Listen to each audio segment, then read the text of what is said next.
ধানমন্ডিতে মহিলা আওয়ামী লীগের ঝটিকা মিছিল, পুলিশের সাঁড়াশি অভিযানে আটক ৭। শহরের অলিতে গলিতে প্রশাসনের কড়া নজরদারি।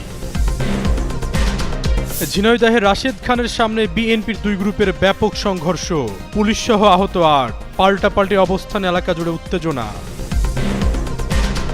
ডক্টর ইউনূস শাসনামলের রাষ্ট্রপতিকে অপসারণের চেষ্টার অভিযোগ ঘিরে উত্তেজনা। এবার মুখ খুললেন জামায়াত আমির, দিলেন কড়া হুঁশিয়ারি। এবার আসিফ মাহমুদের বিরুদ্ধে দুদকের সাকিব ভক্তদের অভিযোগ, কার্যালয়ের বাইরে আওয়ামী লীগের সাবেক এমপির পক্ষে স্লোগান, মব সৃষ্টির অভিযোগ। মাত্র ৩৮ ঘন্টার ব্যবধানে তৃতীয়বারের মতো ভূমিকম্পে কাঁপল দেশ, জনমনে ছড়িয়ে পড়েছে আতঙ্ক, পাওয়া যায়নি ক্ষয়ক্ষতির খবর।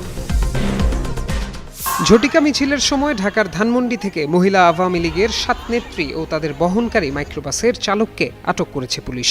শুক্রবার ভোর ৬:৩০টার দিকে পুলিশ তাদের আটক করে। পুলিশের ধানমন্ডি জোনের সহকারী কমিশনার শাহ মুস্তফা তরিকুজ্জামান বিষয়টি গণমাধ্যমকে নিশ্চিত করেছেন। তিনি বলেন, ভোরবেলা ধানমন্ডি ২ নম্বর সড়কের স্টার কাবাব রেস্তোরাঁর সামনে থেকে ২০ থেকে ২৫ জন নারী একটি মিছিল বের করেন। মুজিব প্রেমিক বাংলার নারীরা লেখা ব্যানার ও প্ল্যাকার্ড হাতে তারা বিভিন্ন স্লোগান দিতে দিতে ৩ নম্বর সড়কের দিকে যায়। এ সময় ধানমন্ডি মডেল থানার পুলিশের টহল দল ঘটনাস্থলে যায়। তারা মহিলা আওয়ামী লীগের ৭ নেতাকর্মীকে গ্রেপ্তার করে, অন্যরা পালিয়ে যান। মিছিলে অংশ নেয়া মহিলা আওয়ামী লীগের নেতাকর্মীদের আনার কাজে ব্যবহৃত একটি মাইক্রোবাস ঘটনাস্থল থেকে জব্দ করার কথা জানিয়েছে পুলিশ। পুলিশ বলেছে, এই ঘটনায় মাইক্রোবাসের চালককেও আটক করা হয়েছে। ঝিনাইদহের কালীগঞ্জে বিএনপির সমন্বয় সভায় দুই পক্ষের মধ্যে ব্যাপক সংঘর্ষের ঘটনা ঘটেছে। এ সময় থানায় ঢুকে পুলিশের উপর হামলা চালানো হয়। এতে ৩ পুলিশ সদস্য সহ অন্তত ৮ জন আহত হন। শুক্রবার দুপুরে ঝিনাইদহ ৪ আসনে বিএনপি মনোনীত প্রার্থী রাশেদ খানের নির্বাচনী অফিসে এ ঘটনা ঘটে।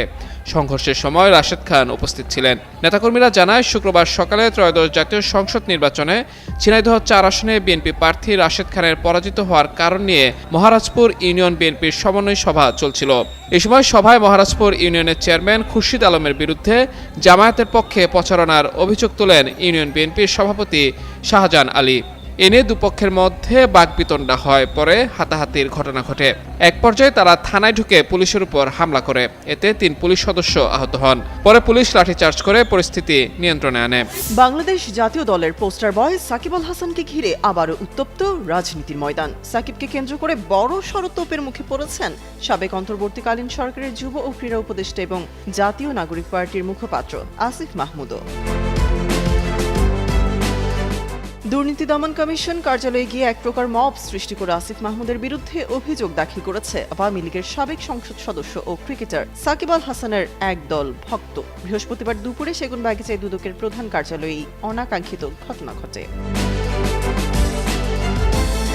দুদক সূত্র জানায়, বৃহস্পতিবার দুপুরে হঠাৎ করে ২০-৩০ জনের একটি দল সাকিব আল হাসানের পক্ষে স্লোগান দিতে দিতে দুদক কার্যালয়ে জড়ো হয়। তারা কার্যালয়ের ভেতরে প্রবেশ করে সাবেক উপদেষ্টা আসিফ মাহমুদের বিরুদ্ধে দুর্নীতির অভিযোগ এনে একটি লিখিত আবেদন জমা দেওয়ার দাবি জানান। এক পর্যায়ে তারা কর্মকর্তাদের উপর প্রচণ্ড চাপ সৃষ্টি করেন, অফিসের স্বাভাবিক কাজে বিঘ্ন ঘটায় এবং বড় ধরনের বিশৃঙ্খলা এড়াতে দুদকের সংশ্লিষ্ট বিভাগ অনেকটা বাধ্য হয়েই অভিযোগটি গ্রহণ করে। দুদকের এক কর্মকর্তা গণমাধ্যমকে জানান, একদল লোক এসে কার্যালয়ের ভেতরে হট্টগোল করে সংশ্লিষ্ট কর্মকর্তাদের অভিযোগ গ্রহণে বাধ্য করেছে। বেনামে দায়ের করা অভিযোগটি পর্যবেক্ষণের জন্য রাখা হয়েছে।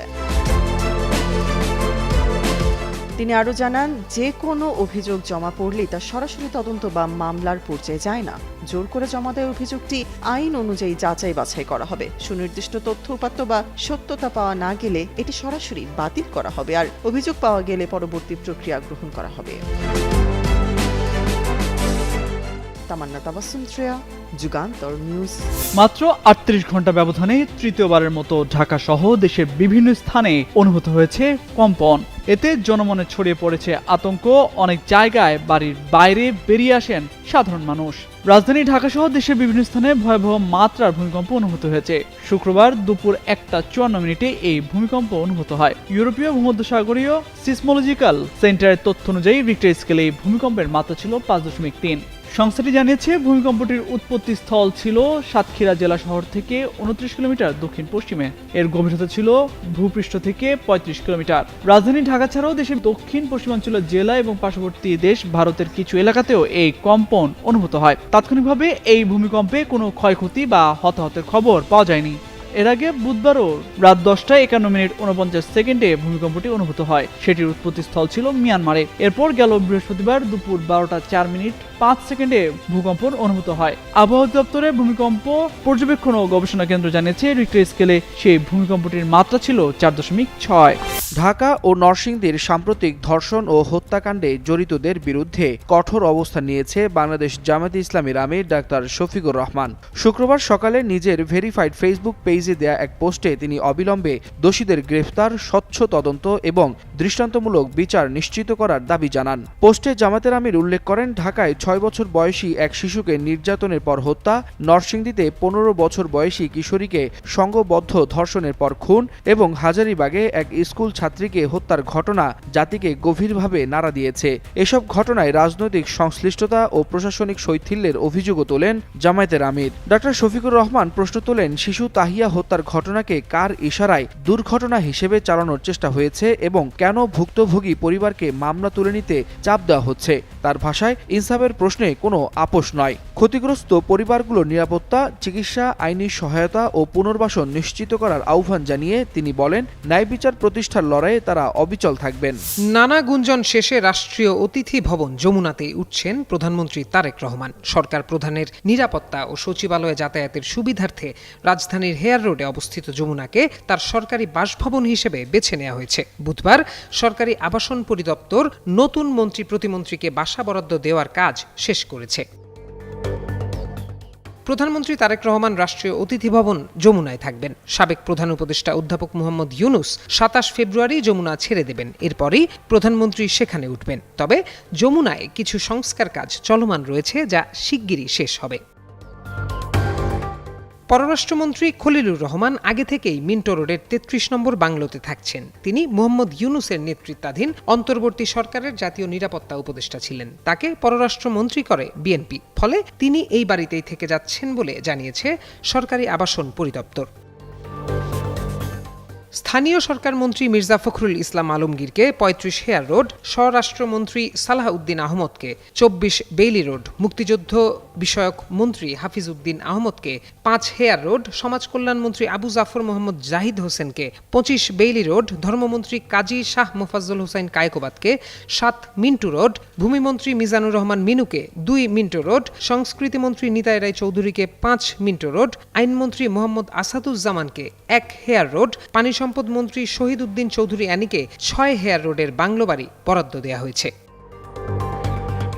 বেসামরিক বিমান পরিবহন ও পর্যটন মন্ত্রী আফরোজা খানম রিতাকে 1 মিন্টো রোড, স্বাস্থ্যমন্ত্রী সরদার মোহাম্মদ সাখাওয়াত হোসেনকে 4 মিন্টো রোড, শিক্ষামন্ত্রী আনম এহসানুল হক মিলনকে 34 মিন্টো রোড, ডাক, টেলিযোগাযোগ ও তথ্য প্রযুক্তি এবং বিজ্ঞান ও প্রযুক্তি মন্ত্রী ফকির মাহবুব আনামকে 41 মিন্টো রোড, প্রধানমন্ত্রীর উপদেষ্টা ইসমাইল জবিউল্লাহকে 2 হেয়ার রোডের বাংলো বাড়ি বরাদ্দ দেওয়া হয়েছে। মির্জা আব্বাস ও নজরুল ইসলাম খানকে বেইলি রোডে বাংলো বাড়ি বরাদ্দ দেওয়া হয়েছে। অর্থ ও পরিকল্পনা মন্ত্রী আমির খসরু মাহমুদ চৌধুরীকে গুলশান, শ্রম ও কর্মসংস্থান এবং প্রবাসী কল্যাণ ও বৈদেশিক কর্মসংস্থান মন্ত্রী আরিফুল হক চৌধুরীকে গুলশান, সড়ক পরিবহন ও সেতু মন্ত্রী শেখ রবিউল আলমকে ধানমন্ডিতে সরকারি বাসা বরাদ্দ দেওয়া হয়েছে। প্রত্যয় দাস, যুগান্তর নিউজ।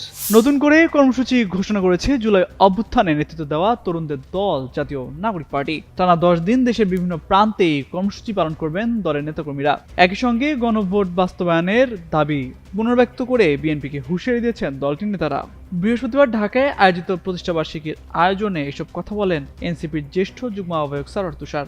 বলেন, গণভোট বাস্তবায়ন ছাড়া সরকারের অন্য কোনো উপায় নেই। দেশ যাবে নতুন পথে, ফিরবে না আর ফ্যাসিবাদে। এই স্লোগানকে সামনে রেখে 10 দিনের কর্মসূচি ঘোষণা করে জাতীয় নাগরিক পার্টি। বিপ্লব, বিকল্প, বিনির্মাণ, এই আদর্শ ধারণ করে আগামী 28 ফেব্রুয়ারি জুলাই শহীদ পরিবার, ফ্যাসিবাদ বিরোধী রাজনৈতিক দল, গণমাধ্যম কর্মী ও অ্যাক্টিভিস্ট এবং সারা দেশের জেলা নেতাদের নিয়ে ইফতার মাহফিল অনুষ্ঠিত হবে। এদিন গত 1 বছরের কার্যক্রম নিয়ে ডকুমেন্টারি ও চিত্র প্রদর্শনীর আয়োজন থাকবে। 2 মার্চ চট্টগ্রাম থেকে শুরু হবে টানা 10 দিনের কর্মসূচি, যা শেষ হবে আগামী 11 মার্চ রংপুরে। এরপর 12 মার্চ ঢাকা মহানগর, 13 মার্চ ঢাকা মহানগর উত্তর এবং 14 মার্চ ঢাকা মহানগর দক্ষিণে পৃথক কর্মসূচি পালন করা হবে। 1 বছর পূর্তি উপলক্ষে ইফতার, দোয়া মাহফিল ও চিত্র প্রদর্শনীর আয়োজনের মাধ্যমে সাংগঠনিক শক্তি আরো জোরদার করার প্রত্যাশা ব্যক্ত করেছেন দলটির নেতারা।